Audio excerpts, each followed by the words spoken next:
The Adventure of the Creeping Man.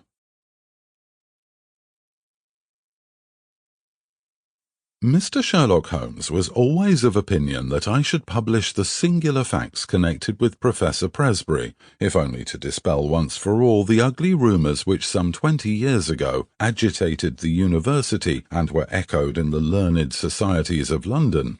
There were, however, certain obstacles in the way, and the true history of this curious case remained entombed in the tin box which contains so many records of my friend's adventures. Now we have at last obtained permission to ventilate the facts which formed one of the very last cases handled by Holmes before his retirement from practice. Even now a certain reticence and discretion have to be observed in laying the matter before the public. It was one Sunday evening early in September of the year 1903 that I received one of Holmes's laconic messages. "Come at once if convenient, if inconvenient come all the same. S.H." The relations between us in those latter days were peculiar. He was a man of habits, narrow and concentrated habits, and I had become one of them. As an institution I was like the violin, the shag tobacco, the old black pipe, the index books, and others perhaps less excusable.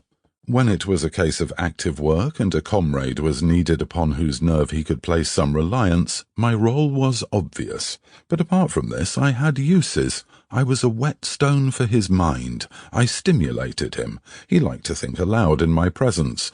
His remarks could hardly be said to be made to me, many of them would have been as appropriately addressed to his bedstead, but none the less, having formed the habit, it had become in some way helpful that I should register and interject. If I irritated him by a certain methodical slowness in my mentality, that irritation served only to make his own flame-like intuitions and impressions flash up the more vividly and swiftly.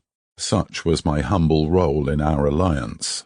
When I arrived at Baker Street, I found him huddled up in his armchair with updrawn knees, his pipe in his mouth, and his brow furrowed with thought. It was clear that he was in the throes of some vexatious problem. With a wave of his hand he indicated my old armchair, but otherwise for half an hour he gave no sign that he was aware of my presence. Then, with a start, he seemed to come from his reverie, and with his usual whimsical smile he greeted me back to what had once been my home.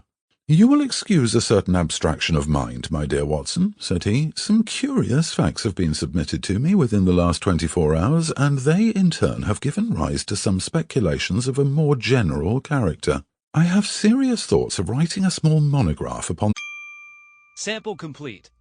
Ready to continue?